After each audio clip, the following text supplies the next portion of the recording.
Não se ilude não, nego. A academia só te embranquece por dentro. O que adianta andar com o currículo Lattes no bolso? Quem vê cor, não vê documento. 2 diplomas, 3 línguas. Podem até garantir suas cotas no serviço de personalité. Mas a porta giratória, a viatura, o flagrante e a bala perdida, sempre, eu disse sempre, sempre vai parar em você. Riso Flora. Chega de cabeça colonizada! Vamos à luta, companheiros!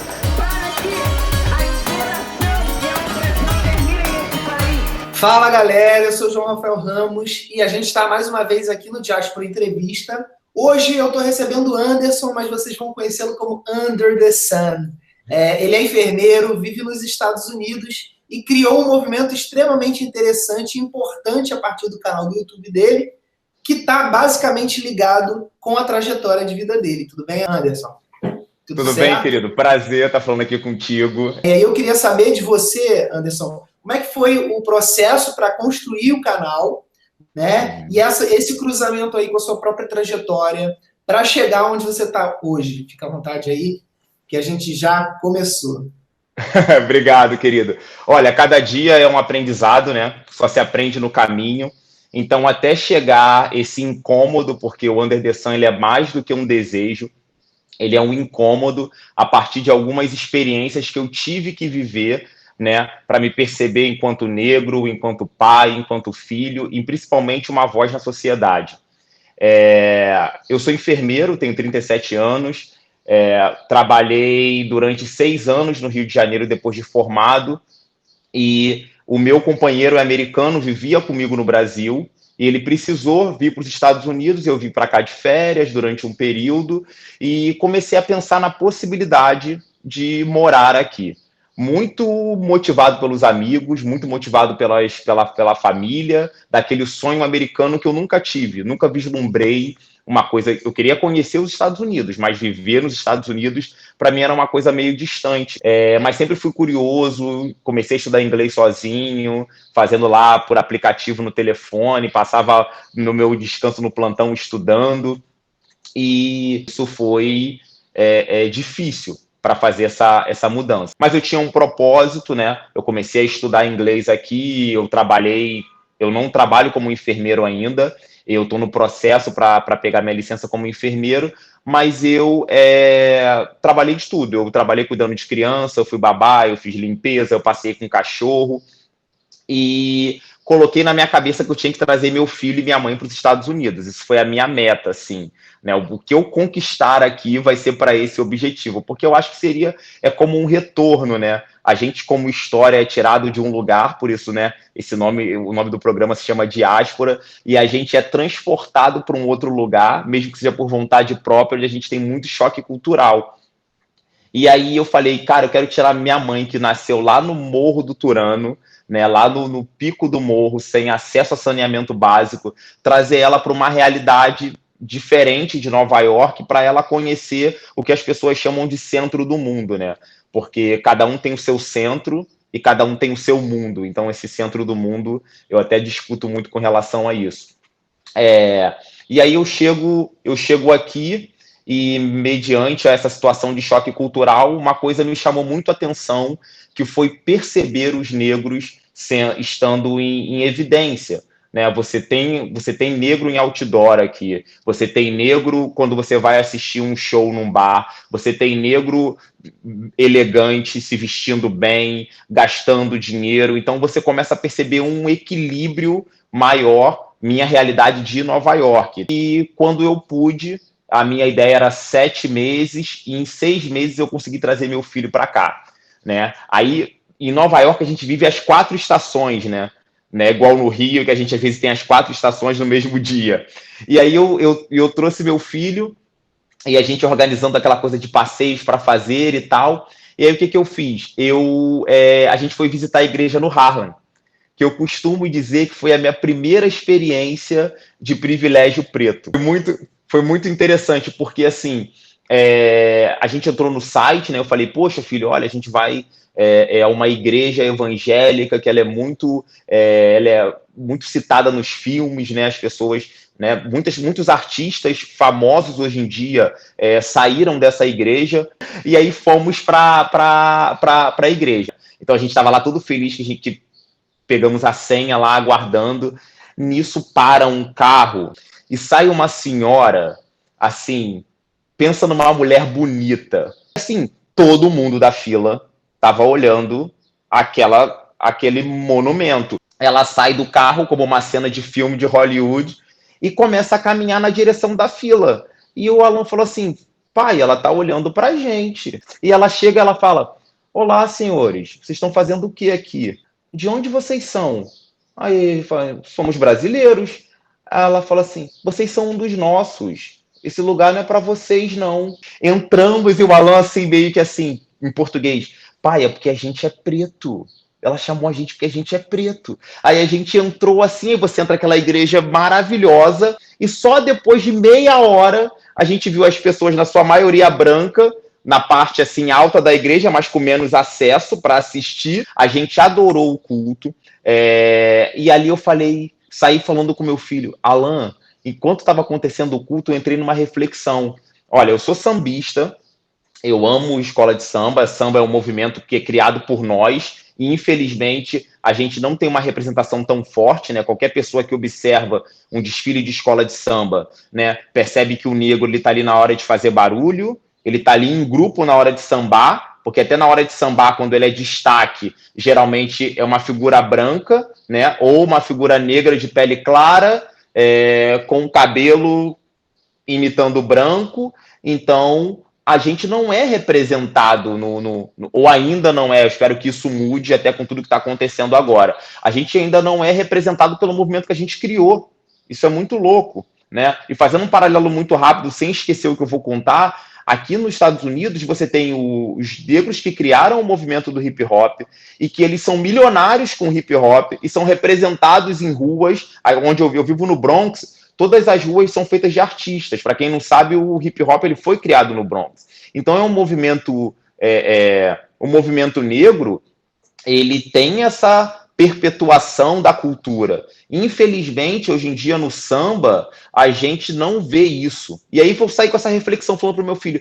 Falei, filho, você sabe que eu amo samba, já desfilei em várias escolas, sou salgueirense doente, mas eu não tenho uma memória de que eu fui retirado do lado de fora para ser colocado num camarote porque meus antepassados criaram esse movimento. Acho interessante, Anderson, você colocar as questões assim, né, dessa maneira, porque a gente aqui no Brasil, a gente não tem noção da quantidade, por exemplo, da população negra nos Estados Unidos e a quantidade da população negra no Brasil. Como é que nos Estados Unidos, em que a população negra constitui mais ou menos 13% da população, né, eles conseguiram criar uma comunidade extremamente forte, né, extremamente representativa. Eles conseguiram, com isso, justamente trazer esse sentido aí de autorreconhecimento, né? Um dos motivos aí da criação do seu canal, uma das questões que trazem o seu canal é justamente essa força, né? Essa força da comunidade negra e esse autorreconhecimento enquanto homem negro também, né? Eu costumo dizer que o meu canal, ele acima de qualquer coisa é uma estratégia de aquilombamento, né? Eu comecei falando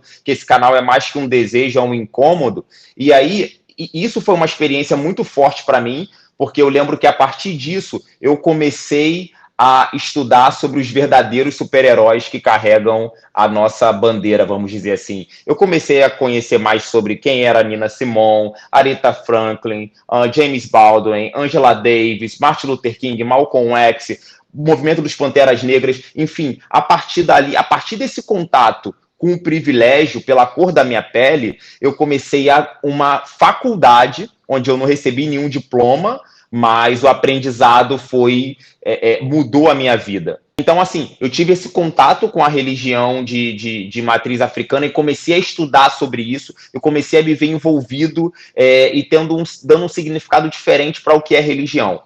Eu tinha que voltar para os Estados Unidos para resolver algumas coisas e decidir se eu queria ficar ou não. E aí eu tenho um almoço, mas ali eu tive contato com a história da minha avó. E eu queria te mostrar uma coisa rapidinho. E mais do que a história, eu tinha a história documentada. a minha prima de segundo grau me dá o livro da minha bisavó, né? Que foi uma personalidade super importante no centro da cidade, onde ela praticamente acolhia, praticamente não, ela acolhia as pessoas, na sua maioria vindo da Bahia, para dar oportunidade de trabalho, né? Ensinava a cozinhar, os homens iam para o Cais do Porto, né? O meu pai foi estivador, então em contato com a história dela, através do livro, eu volto chorando no avião igual criança. Enfim, reunido tudo isso, né? O contato com a experiência do privilégio preto, vamos dizer assim, a experiência do privilégio negro, o contato com meus antepassados e o contato com a minha ancestralidade, começa a surgir o incômodo. Agora é outro Anderson. Você tem que fazer algo e você tem que ser uma voz. E assim, é isso. Você vai ter um canal, busca um nome bom, busca um nome bacana. E eu sempre brinquei com o meu nome. E eu sou, né, carioca, e veio uma coisa da sonoridade do meu nome, de Anderson, que virou Under the Sun. E a partir disso, eu falei, caramba, é isso. E as confirmações do universo que cuida de mim, né, dos meus orixás, eles vieram a partir daí. Eu liguei para uma pessoa que fazia edição. Essa pessoa aceitou e comprou a ideia. Eu falei com uma pessoa só que fazia animação. A pessoa entendeu perfeitamente, comprou a ideia e criou. Eu convidei 15 pessoas para fazer o que eu tinha criado, escrito, roteirizado, o que seria o projeto piloto do Under the Sun, que seria um projeto de conversas, no qual eu falo com pessoas em diferentes lugares do mundo, sobre diferentes narrativas. Nesse momento, da primeira temporada, foi mais baseado na pandemia, né? Porém, agora, já que a gente está num momento um tanto diferente, vamos dizer assim, pós-pandemia, os assuntos estão sendo abordados de forma diferente. Mas eu queria pegar que o cara que vive lá em Chicago, a realidade dele é diferente do cara que vive na Rocinha. E sobre o mesmo tema, porque é um tema global, né? Então, assim, a maioria das pessoas são pessoas que eu conheço, que eu tenho intimidade para falar, que eu tenho intimidade para conversar, e quem eu não conhecia teve uma ligação muito bacana e o retorno foi muito interessante. Ter te conhecido, né?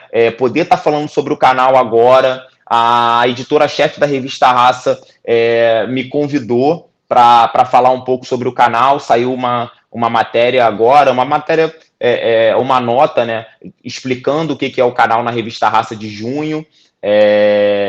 Um amigo de Portugal também me convidou. Então, eu estou me vendo como uma voz agora, né? Em pouco espaço de tempo. Esse canal tem um mês e pouco. E o que traz para mim? Eu estou escrevendo mais, eu estou lendo mais. Essa câmera aqui está em cima dos 4 livros que eu estou lendo, praticamente os 4 ao mesmo tempo. O livro da minha bisavó, ele é quase uma bíblia, porque toda hora eu abro em algum lugar e leio. Já li várias vezes e leio por partes agora. E o Under the Sun é isso. A primeira temporada foi conversar com pessoas em diferentes lugares do mundo. A segunda temporada segue essa mesma linha de raciocínio. A primeira convidada foi a Indianara Siqueira, que é uma pessoa muito ligada ao movimento LGBTQIA+, inclusive é uma das pioneiras do nome social, de todas as lutas que envolve. E o Under the Sun, muitas pessoas acham que vai ser sempre um projeto de conversas, mas eu tenho algumas outras ideias, mas o público está me ajudando com isso. E o público está me ajudando a me dar direção, sem contar a sensibilidade de quem me guia, que não dorme. Então tem que ficar sempre atento para ouvir as vozes do silêncio. Eu queria que você deixasse aí seu contato, o @ do canal, em quais redes sociais vocês estão atuando, e parabenizar pelo trabalho, que eu acho que é extremamente necessário e certamente vai longe pela qualidade das suas produções. Falou? E no Instagram é Under the Sun Oficial. O canal ele está no YouTube. A primeira temporada agora eu transferi também para o Instagram, mas no YouTube você pode colocar lá Under the Sun ou Anderson Pinto Under the Sun. No Facebook eu sou Anderson Pinto.